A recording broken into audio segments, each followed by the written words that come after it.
सावन के महीने की जो अष्टमी होती है, शिव महापुराण की कथा में और देवी भागवत में वर्णन मिलता है। देवी भागवत में और शिव पुराण में वर्णन मिलता है, अष्ट सिद्धि नवनिधि 64 योगिनी सारी विद्या नव देवी सब सावन के महीने की अष्टमी तिथि के दिन महादेव से मिलन करने आती हैं। भगवान देवाधिदेव महादेव 11 रुद्र के रूप में, 12 ज्योतिर्लिंग के रूप में, सहस्त्र नामावली के रूप में शिव उनसे मिलते हैं, उनसे मिलते हैं। वो समय होता है प्रदोष का समय, शाम का समय, जब सावन के महीने की अष्टमी तिथि पड़े, चाहे वो उजाले की पड़े चाहे अंधेरे की पड़े, अष्टमी तिथि पड़े, शाम के समय 2 दीपक, एक लंबी बत्ती का एक गोल बत्ती का, शिव के मंदिर में अपनी कामना कर कर, जो बच्चों को अच्छी नौकरी चाहिए या कोई बीमारी का हल चाहिए या धन की कमी है या कोई समस्या है, एक लंबी बत्ती किसके लिए है? जम के बोलो, देवी के लिए। गोल बत्ती किसके लिए? देव के। 2 बत्ती घी की, गोल बत्ती को जलाओ पहले, फिर लंबी बत्ती का जो दिया हो उसकी बत्ती का मुख गोल बत्ती की ओर हो, वो बत्ती अपनी ओर नहीं हो। समझ में आ रहा है ना सबको? अच्छा, भोलेनाथ जी को भी मालूम है आज ये वाली कथा बाजेगा जब ये दिया आ गया हो। ये जो बत्ती का मुख है, देखो ये दिया, ये लंबी बत्ती, ये गोल बत्ती, तो ये जो गोल बत्ती है आपने यहाँ जलाई और ये लंबी बत्ती जो है ना, इसका मुख गोल बत्ती की ओर। 64 योगिनियाँ, अष्ट सिद्धि, नवनिधि, 9 देवियाँ, सारी विद्या। शिव जी की जो गोल बत्ती है, शंकर क्या है? ज्योतिर्लिंग, ज्योतिर्स्वरूप। माँ दुर्गा क्या है? ज्योति स्वरूपा। क्या कहते हैं? ज्वाला महारानी की। ये ज्योति के रूप में जब हम गोल बत्ती के सामने अष्टमी के दिन प्रदोष के समय पर लंबी बत्ती का दीपक, पहले गोल बत्ती का दिया जलाया, फिर ये लंबी बत्ती का मुख उधर की ओर कर कर दीपक को जब हम प्रज्वलित करते हैं और अपनी जो कामना दोनों दीपक के सम्मुख में करते हैं, वो कामना पूर्ण होकर ही रहती है। पर करना क्या है? दोनों अष्टमी पर, सावन के महीने में जो उजाले पक्ष की अष्टमी आएगी उस पर भी करना है, और जो अंधेरे पक्ष की आएगी उस पर भी करना है। बड़ी सुंदर दीप बनाया है, जोरदार ताली बजाओ जिसने बनाया। उजाले पक्ष की भी अष्टमी लीजिए और अंधेरे पक्ष की भी अष्टमी लीजिए। कुछ नहीं करना, केवल प्रदोष काल में पहुंच जाओ बाबा देवाधिदेव महादेव के मंदिर में।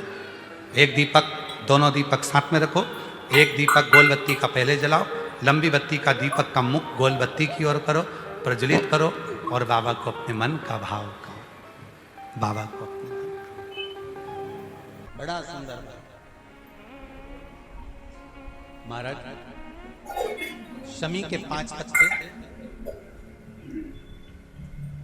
बेलपत्री के 5 पत्ते, बेर के 5 पत्ते। क्या क्या चीज है जरा जम के बोलो? शमी के 5 पत्ते, बेर के 5 पत्ते और बेलपत्री के 5 पत्ते। महाराज, श्रावण महीने की दोनों अष्टमियों में से कोई भी अष्टमी, ये भी जरूरी नहीं है कि सोमवार की ही अष्टमी थी। श्रावण महीने की दोनों अष्टमियों में से कोई भी अष्टमी को बेर के पत्ते पर लाल चंदन, बेलपत्री के पत्ते पर पीला चंदन, शमी के पत्र पर केवल कोई चंदन लगाने की जरूरत नहीं, सादा, केवल एकदम कुछ भी उसमें लगाकर नहीं, सिंपल। पहले लाल चंदन वाले पत्ते, फिर बेलपत्री के पत्ते, फिर शमी के पत्र शिवलिंग के ऊपर समर्पित कर कर उसको उठाकर वापस लाकर बेलपत्री के पेड़ के नीचे ही 1 लोटा जल समर्पित कर कर पहले पत्ते चढ़ा देंगे, फिर लोटा भर जल समर्पित कर देंगे। उसी चढ़े हुए पत्तों में से 5 बेलपत्र को लेकर अपने घर जा गया और अवधूतेश्वर महादेव, कौन से महादेव? अवधूतेश्वर महादेव। ये अवधूतेश्वर महादेव कौन से हैं? आपको कथा में कई बार वर्णन करा गया है। शंकर भगवान को क्रोध आया, ब्रह्मा जी ने क्रोध को लिया, समुद्र में डाला। उस रूप को क्रोध का एक रूप था, क्योंकि जो मदिरा पान करने वाले होते हैं, व्यसन करने वाले होते हैं, गलत काम करने वाले होते हैं, इनको सुधार करे जाओ। जितना तुम समझाओगे ये उतना बबूला होंगे। तुम बच्चों से कहोगे गलत लड़के के साथ रह रहा मत रहे, तो और ज्यादा क्रोध करेगा, और चिड़चिड़ करेगा, और अपशब्द कहेगा। तो ये क्रोध को सही नहीं कर। अवधूतेश्वर अवधूतेश्वर महादेव का स्मरण कर 5 पत्तों को लेकर आइए। कुछ समय बाद जैसा जैसा समय की अनुकूलता मिले, आप किसी मदिरा का पान करने वाले या किसी व्यक्ति को वो पत्ते दोगे या प्रसाद के रूप में दो तो अच्छी बात है, नहीं तो उस पत्ते का थोड़ा थोड़ा भाग भी प्रतिदिन मात्र 21 दिन तक अगर थोड़ा थोड़ा भाग भी दे दिया जाए तो धीरे धीरे धीरे धीरे मदिरा पान, व्यसन, गलत आदतें छूटना प्रारंभ हो जाती है और वो शंकर की शरणागति ग्रहण करते हैं। महाराज शिव अर्चना, ये तो अभी अभी लोगों की थोड़ी सी सोच गलत हो गई। ये दुनिया के लोगों को ये तो मालूम नहीं है भगवान शंकर के लिए। हाँ, शंकर भगवान के पास में भांग रहती है, शंकर भगवान के पास में भांग रखी हुई होती है। शंकर भगवान का भांग का श्रृंगार होता है, क्योंकि उसको बूटी के रूप में, औषधि के रूप में लिया जाए। पर कोई कहे कि शंकर भगवान भांग का नशा करते हैं तो ये संसार के लोगों को समझा देना कि शिव भांग का नशा, मेरा भोलेनाथ भांग का नशा नहीं। शिवलिंग पर शंकर भगवान के शिवलिंग में 3 जगह ऐसी है जहां पर पुष्प या इत्र या बेलपत्र या सुगंधित पदार्थ भगवान शंकर को समर्पित करा जाता है तो रोग से निवारण होता जाता है। 3 स्थान समझेंगे। ये शिवलिंग जलाधारी अशोक सुंदरी का स्थान मध्य में, इधर गणेश का स्थान, इधर षडानंद कार्तिकेय का स्थान। 3 स्थान हैं जहां पर बन सके। अगर आपको लगता है कि मैं जांच कराने के लिए डॉक्टर के पास जा रही हूं और डॉक्टर ने बोला है कि कोई बड़ी बीमारी तुमको लगती है तो जांच कराने जाओ, डॉक्टर बोले जांच कराओ, जितनी रिपोर्ट होना आना चाहती है आए, पर उससे पहले अगर 3 जगह पर इत्र समर्पित कर दिया जाए, इत्र हो या सुगंधित कोई पुष्प हो, इत्र या सुगंधित पुष्प, 3 स्थान पर अगर इत्र समर्पित किया जाए तो वो स्थान और इत्र समर्पित कर आप जाओ फिर जांच कराओ, मना नहीं, पर वो 3 स्थान बताएगा। पहला स्थान अशोक सुंदरी और भगवान शंकर का जो शिवलिंग रखा है उसके बीच में जो अशोक सुंदरी और शंकर भगवान के शिवलिंग के बीच में एक जगह खाली पड़ी रहती है। अशोक सुंदरी का स्थान पूर्ण होगा, शिवलिंग होगा, उसके बीच में एक स्थान खाली होता है। उस स्थान पर अगर जिस समय पर भगवान शंकर के जिस अशोक सुंदरी और शिवलिंग के बीच में जो स्थान है वहां पर अगर इत्र लगाया जाए, दूसरे नंबर पर शिवलिंग के ऊपर से लेकर नीचे के मध्य भाग में, जहां मध्य भाग है ये शिवलिंग, ये नीचे का भाग और मध्य भाग में अगर इत्र लगाया जाए, और तीसरा भगवान शंकर का जो जल नीचे की ओर गिरता है, जहां जो पट्टी रहती है पानी नीचे आने की, उस पट्टी पर अगर इत्र लगाया जाए, ये 3 स्थान इत्र लगाने के होते हैं। अगर वहां लगाया जाए तो कैसा भी रोग हो आपकी जांच अच्छी ही आएगी, बेकार नहीं आ सकती। आप कितने ही करा लें उसको। एक शंकर भगवान के शिवलिंग का 3 जगह पर इत्र या 3 जगह पर सुगंधित पुष्प लगाया जाए। अब जब आप लोग अभिषेक करने बैठते हैं या पूजन करने बैठते हैं या शंकर जी के मंदिर जाते होंगे, कौन कौन जाता है शिवालय? सभी लोग जाते हो? बोलो हर हर महादेव। शिवालय जाते हो तो शिवालय में जाकर जब आप इत्र चढ़ाते हो भगवान पर, यहाँ इत्र लगाया आपने, फिर यहाँ पर भी लगा देते हो, यहाँ पर भी लगा देते हो, यहाँ पर भी लगा देते हो, सब दूर इत्र लगा देते हो। जो समझदार होता है ना वो सभी दूर इत्र लगा देता है। और कई कई ऐसे रहते हैं जरा सा इत्र लिया और रुई में लेके एक जगह पर रख दिया, फूल में लेके एक जगह पर रख दिया, पर पूर्ण जगह पर इत्र लगा दो, बाबा के पूर्ण स्वरूप पर इत्र लगा दो। आपको नहीं मालूम अनायास, आपको नहीं मालूम कि 3 जगह कौन सी है, तो आप पूर्ण स्वरूप पर इत्र लगा दीजिए, पूर्ण स्वरूप पर। वेद मंत्र में त्र्यंबकेश्वर का बाबा का मंत्र,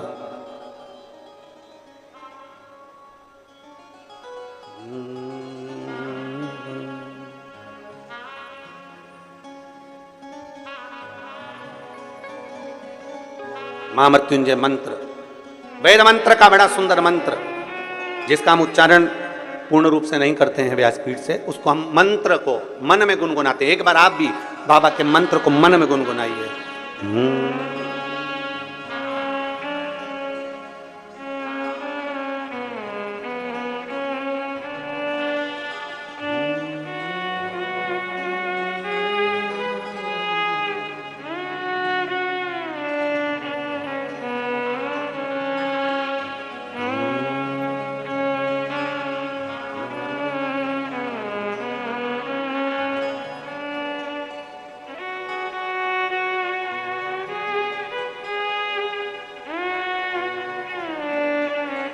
भगवान शिव का त्र्यंबक मंत्र का स्मरण करें, और नहीं कर सकते तो पंचाक्षर करें नमः शिवाय, नहीं कर सकते षडाक्षर करें ओम नमः शिवाय, नहीं कर सकते तो श्री शिवाय नमस्तुभ्यम का स्मरण करें। आपको नहीं किया 3 जगह का वर्णन,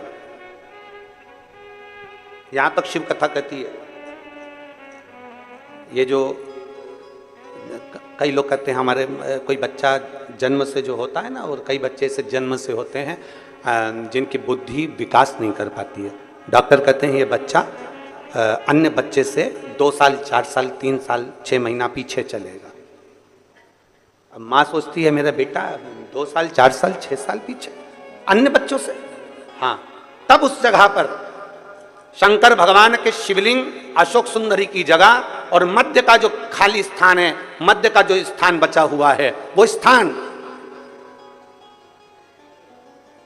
कई बार लोग कहते हैं गुरुजी ये पार्वती जी है, ये शिवलिंग है, ऊपर जो जलाधारी में से जल बह रहा है, शंकर जी की 5 लड़कियां हैं, जया विषहरा शामली बारी दौतली देव, ये अशोक सुंदरी, ये गणेश कार्तिकेय का स्थान, जो बीच में अशोक सुंदरी और शिवलिंग के बीच में जगह है, वो स्थान किसका है? शिव पुराण में इसका लिंग पुराण के अंतर वर्णन आता है कि वो स्थान भगवान शंकर की जो जितनी सती, उमा, कात्यायनी, कुष्मांडा, स्कंदा, जितनी महागौरी, जितनी माताएं पूर्व में रही हैं, इन माताओं का स्थान शंकर ने यहाँ रखा है। और वो स्थान ऐसी जगह है, अगर कोई बच्चा कितना भी पीछे है, डॉक्टर कह दिया इसको कि ये अन्य बच्चों से 2 साल पीछे, अन्य बच्चों से 4 साल, इसका विवेक काम नहीं कर रहा। एक छोटी सी बेलपत्र, एक छोटी सी बेलपत्र, छोटी सी बेलपत्र में छोटी, और उस छोटी सी बेलपत्र को उस स्थान पर अशोक सुंदरी की ओर डंडी कर उस स्थान पर छोटी सी बेलपत्र को रखिए, और 3 बार उसी स्थान पर जल समर्पित कर वही बेलपत्र बेटे को लाकर बच्चे को, वो खाए ना तो पीस कर कैसे भी उस बच्चे को धीरे धीरे देना चालू करिए। आप खुद अंतर देखेंगे कि 3 महीने 4 महीने में उसका विभाग, उसके विवेक में, उसकी बुद्धि में अंतर आया कि नहीं। वो स्थान की मूलता। इसलिए शिव महापुराण की कथा कहती है देवी जी का एक स्वरूप अरण्यानी, जो आज भी भारत की भूमि पर कई मंदिर हैं माता के, उसमें एक प्रसिद्ध मंदिर है बिहार में, बिहार के भोजपुर में मां अरण्या का मंदिर है, अरण्यानी माता, अरण्या देवी का, बिहार के भोजपुर में, जो 80 घाट पर बैठकर महाराज आसी नदी के तट पर जो माता ने जो तप साधना करी 80 में, वो तप साधना का कि ये सब दुखी क्यों है, और इसीलिए आज भी नियम है महाराज, आज भी नियम है। अगर बहुत दुखी मनुष्य होता है, बहुत तकलीफ में होता है, बहुत कष्टप्रद होता है, उसके दुख का जब कोई निवारण ही नहीं होता। कहीं कोर्ट का केस, कचहरी, थाना, पुलिस, डॉक्टर, कहीं एक्सीडेंट, कहीं फैक्ट्री चलती चलती बंद हो गई, व्यापार चलता चलता बेकार हो गया, हर तरह से जब वो हताश हो जाता है तब,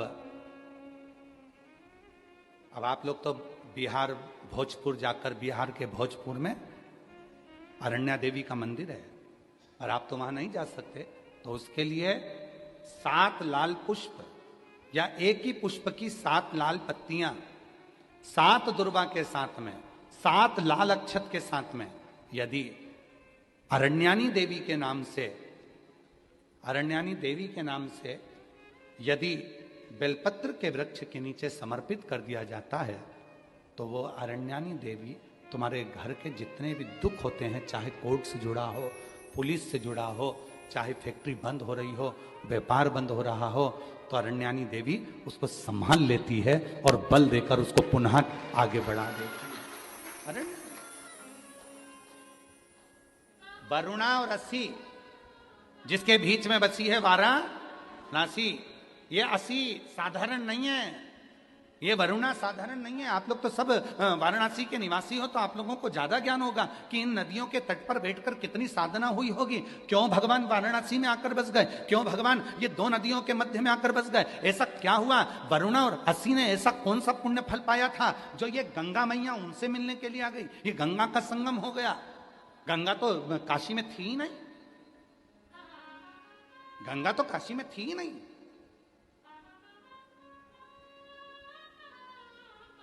कौन लेकर आया इनको? कौन? ये वरुणा रसी ने ऐसा कौन सा पुण्य कर दिया था जो गंगा को लेकर यहां आ गई? कौन सा आंतरी अनसुईया ने तब कर दिया था जो अनसुईया जी के कहने पर गंगा यहां पहुंच गई? कौन सा तप शनि महाराज ने कर लिया था जो गंगा जी यहां पहुंच गई? सप्त तप की, कल सप्त केशव की बात, पंच केशव की बात चल रही थी, आज सप्त तप की बात है। शनि महाराज का तप, आंतरी अनसुईया का तप, वरुणा का तप, असी का तप, भृगु का तप, कितने तप है यहां। और उस तप के बल पर कोई गंगा ऐसे ही नहीं आई है। गंगा का तो सीधा सीधा रूट था, गंगा सीधी जा रही थी, पर काशी के लिए मुड़ी फिर चली, काशी के लिए मुड़ी फिर चली। क्यों आई है? कभी विचार करना, वाराणसी में निवास करने वाले कभी विचार करें कि गंगा मैया को लेकर आने वाला, गंगा मैया को यहाँ स्थापित करने वाला, गंगा मैया किसके कहने पर क्यों आई, किस तप के बल पर, किस साधना के बल पर, किस भाव से यहाँ पहुंच गई? कभी विचार करिए। असी के तट पर कौन सी देवी है? जम के बोलो, अरण्यानी देवी। आराधना बृहस्पति भगवान ने काशी में करी। बृहस्पतिश्वर महादेव काशी में विराजमान। कौन से महादेव? जम के बोलिए जरा। बृहस्पतिश्वर महादेव काशी में विराजमान है। जो अंगूठी में पुखराज नहीं पहन सकते, जिनकी भाग्य रेखा उल्टी चल रही हो, बृहस्पति चमक ही नहीं रहा हो, जिस काम में हाथ डालते हैं वो काम पूरा ही नहीं होता हो, तो एक बार काशी जाना, बृहस्पतिश्वर महादेव का स्पर्श करना, उनका अभिषेक पूजन करना और उनका स्पर्श कर कर एक बेलपत्र ब्राह्मण देवता से मांग कर लेकर आ जाना कि इन बृहस्पतिश्वर महादेव से मुझे एक बेलपत्र दे दो। तुम्हें पुखराज पहना कि नहीं पहना, हीरा रतन माणिक पहना कि नहीं पहना, वो बेलपत्र इतना चमत्कार कर देगी कि जिंदगी में कभी संपदा की कमी आएगी ही नहीं। अगर बृहस्पति नहीं चमके तो बृहस्पतिश्वर महादेव, जहां पर बैठकर बृहस्पति भगवान ने शंकर भगवान की आराधना करी है, रोज गंगा जल जाना, गंगा जल लेकर आना, शिव जी की आराधना करना, एक शिवलिंग का निर्माण करा, उसकी आराधना में बृहस्पति भगवान डूब गए, उसकी आराधना में बृहस्पति महाराज निरंतर लगे रहे। और इतनी आराधना बृहस्पति महाराज ने करी, इतनी आराधना करी बृहस्पति महाराज ने कि शंकर भगवान सामने प्रकट हो गए। मांगो बृहस्पति, तुमको क्या चाहिए? कुछ नहीं, केवल आपका भजन। नाम रख दिया, तुम्हारा नाम बृहस्पति रहेगा। बृहस्पति भगवान का एक नाम बृहस्पति भी रख दिया और तुम साधारण नहीं रहोगे। तुमने मेरी आराधना करी है तो देवताओं के गुरु बनकर विराजमान हो। अब अभी तक 2 भार इंद्र के पास में थे, बहुत ध्यान देकर समझना ये नवग्रह कथा को। 2 भार थे इंद्र के पास। इंद्र देव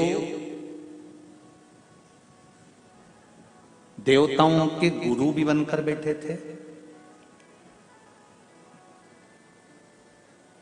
देवगुरु बृहस्पति की जगह पूर्व में इंद्र ही देवगुरु का पद संभाल रहे, और देवराज का पद भी इंद्र के पास में था। कौन कौन से पद थे, जम के बोलो जरा।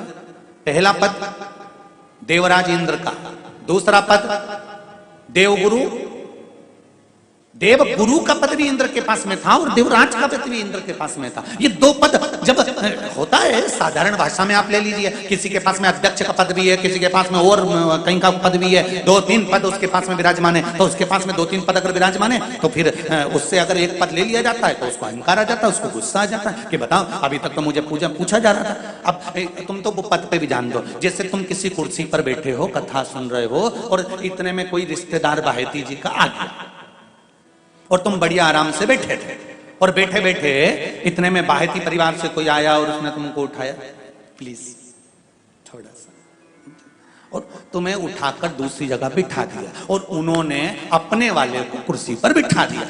अब बोलो जो उठा, जिसको उठाया था उसका भगोने जैसा मुंडा हुआ कि नहीं हुआ?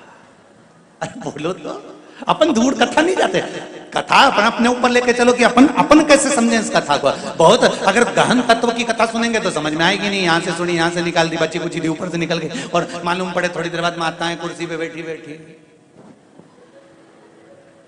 अब फिर तो अपन तो अपने पर लेकर चलो ना, कि जैसे कोई आप कुर्सी पर बैठ गए और इतने में इनके रिश्तेदार कोई आए और आने पर उन्होंने कह दिया तुम यहाँ से उठो दूसरी जगह जाके बैठो, इतने में तुमको बुरा लग गया, बुरा लगा, मुंह भगोने जैसा हो गया, गुस्सा आ गया। उसी तरह इंद्र के पास में 2 सत्ता थी, एक देवराज इंद्र थे और दूसरे गुरु का पद भी इंद्र के पास में था। देवताओं के गुरु बनकर इंद्र घूम रहे थे, पर अब उल्टा हो गया। शंकर भगवान ने बृहस्पति महाराज को देवगुरु बना दिया।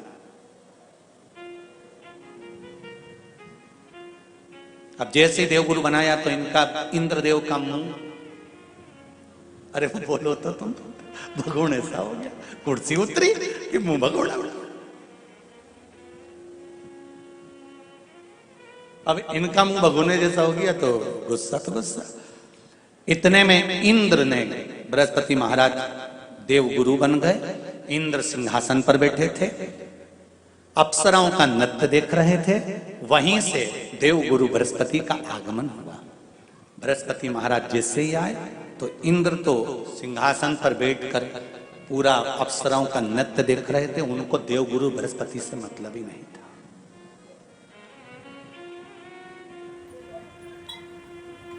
कोई स्थान नहीं, कोई सम्मान नहीं, कोई आदर नहीं, कोई आदर नहीं। जिसको घर के बड़े बुजुर्ग सम्मान देते हैं, घर के बच्चों का भी फर्ज है कि उसका सम्मान बच्चे करें। सही है कि गलत है? घर के बुजुर्ग उसको सम्मान दे रहे हैं ना, घर के बड़े उसका सम्मान कर रहे हैं ना, तो घर के बच्चे कहते हैं नहीं वो तो हमारे लिए गलत सोचता है, हमेशा हमारे लिए अपशब्द बोलता है, हमेशा आड़ा टेढ़ा बोलता है। तो घर के बुजुर्ग कहते हैं तुम्हें क्या करना है, जब हम सम्मान दे रहे हैं तो तुम भी दो, हम आदर कर रहे हैं तो तुम भी करो।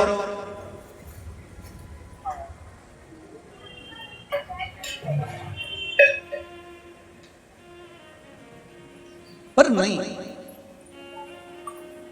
महाराज, आदर आप भी करो, सम्मान आप भी करो, पर वो आदर वो सम्मान बहुत मुश्किल। अब जब बृहस्पति महाराज का सम्मान नहीं हुआ, बृहस्पति महाराज वहां से उठकर चले गए, बोले नहीं। जो समझदार होता है वो तुरंत कह देता है कोई बात नहीं, मैं चले जाता हूं। कोई मुख पर क्रोध नहीं, कोई चिड़चिड़ प्रवृत्ति नहीं, कोई अपशब्द नहीं। एक बात मैं आप सबको कहना चाहूंगा, किसी जगह पर यदि आपका अपमान हुआ है, बहुत ध्यान देना जरा, कथा थोड़ी भारी है पर समझ लोगे आप। किसी जगह पर यदि आपका अपमान हुआ है तो आप भगवान शंकर को धन्यवाद देना कि मैंने पूर्व में किसी का अपमान करा होगा तो मेरा हिसाब आपने इतनी जल्दी बराबर कर दिया है, इतनी जल्दी बराबर कर दिया। ये थोड़ा सा अपमान मेरा कराया, मेरा हिसाब बराबर हो गया। कोई गाली दे रहा है, देने दो, शंकर भगवान को धन्यवाद देना, बाबा बड़ी कृपा करी। मैंने पूर्व में इसको गालियां दी होंगी, अपशब्द कहा होगा, तो इसने मुझे पलट कर गाली दे दी, अपशब्द कह दिया। ये तेरी कृपा है, ये तेरी दया है। और जब तक तेरी करुणा, तेरी कृपा, तेरी दया नहीं हो, तब तक कुछ हो ही नहीं। तेरी कृपा।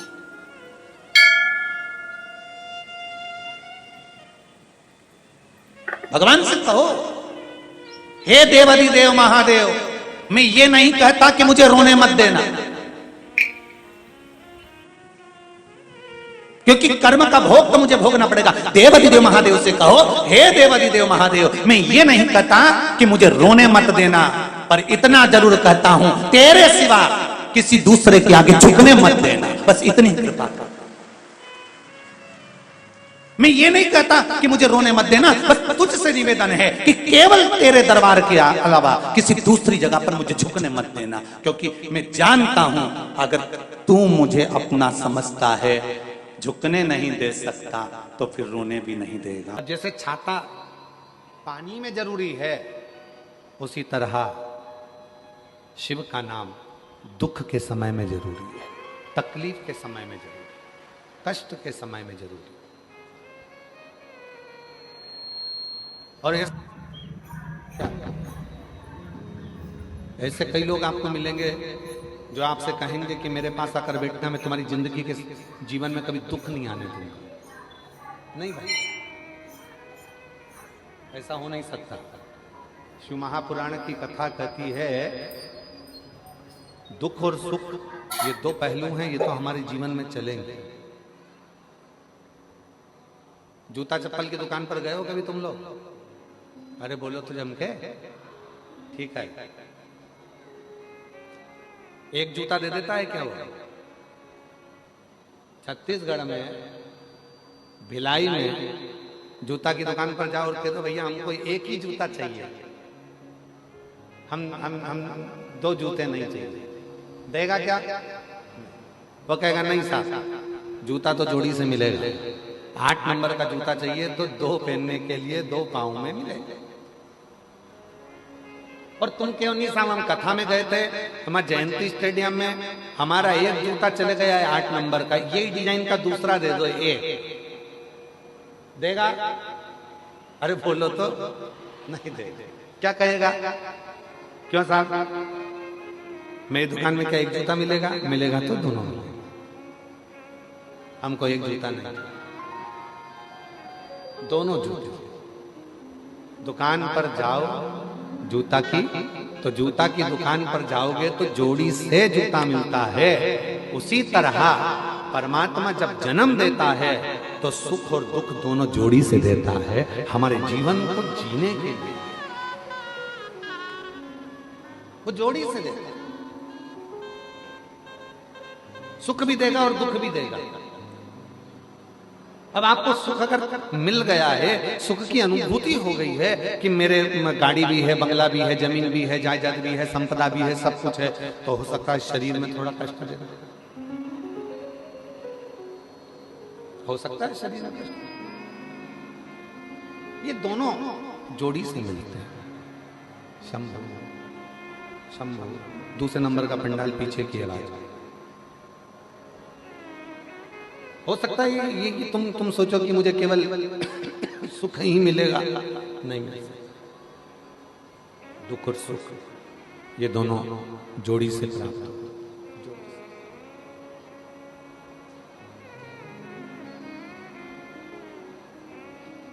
और जब आपने ये विचार कर लिया कि मेरे अंदर वो आत्मविश्वास है, मेरे अंदर वो विश्वास है कि मैं शिव का नाम लूंगी, एक लोटा जल चढ़ाऊंगी और एक लोटा जल चढ़ाने के बाद मेरा जो दुख है वो धीरे धीरे धीरे धीरे पूरा समाप्त हो जाएगा। तो शिव कहते हैं जब विश्वास रखकर कोई मेरे मंदिर में आता है, शिवालय में आता है, एक लोटा जल समर्पित करता है, तो शिव कहते हैं उसके विश्वास के कारण उसका दुख समाप्त हो जाता है, उसकी तकलीफ समाप्त हो जाती है, उसका कष्ट समाप्त हो जाता है।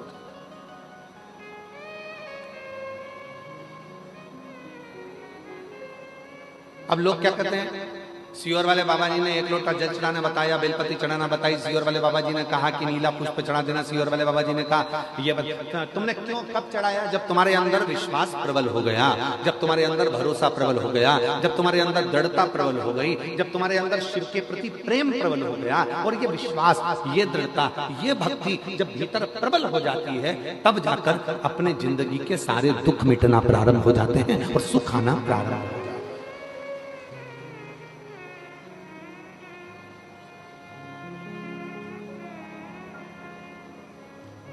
छत्तीसगढ़िया जम के बोलो जरा, छत्तीसगढ़िया जय जोहार। तो ये जीवन का सुख हमारे भीतर कब आएगा? जब हमारे अंदर आत्मविश्वास और विश्वास प्रबल हो जाए, जब हमारा भरोसा प्रबल हो जाए। और भरोसे को प्रबल कब करा जाएगा? जब आपके अंदर शिव महापुराण की कथा भीतर समाहित होती चली जाएगी, अपने भीतर भगवान शंकर की कथा समाहित होती चली जाएगी, और तुम्हारे अंदर ये भाव आ जाएगा कि अब मैं पूर्ण तरह से पक चुका हूं और मुझे मालूम है कि सारी समस्या का हल एक लोटा जल। ये मुझे मालूम है कि सारी समस्या मेरी मिटेगी। श्री शिवाय नमस्तुभ्यम। हर हर महादेव। पूज्य गुरु जी ने इस वीडियो में श्रावण मास की अष्टमी तिथि के विशेष उपाय बताए हैं।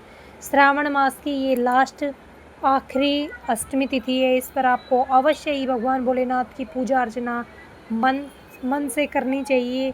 आपके प्रत्येक कार्य पूर्ण होंगे, आपकी हर इच्छा पूर्ण होगी। इसलिए श्रावण मास की अष्टमी तिथि पर बताए गए इस वीडियो में जितने भी उपाय हैं वो आप अवश्य करिएगा। वीडियो अच्छी लगे तो like share and subscribe, comment में श्री शिवाय नमस्तुभ्यम हर हर महादेव अवश्य लिख देना। जाते जाते चैनल को सब्सक्राइब अवश्य कर देना। जय श्री राम, हर हर महादेव, जय श्री महाकाल।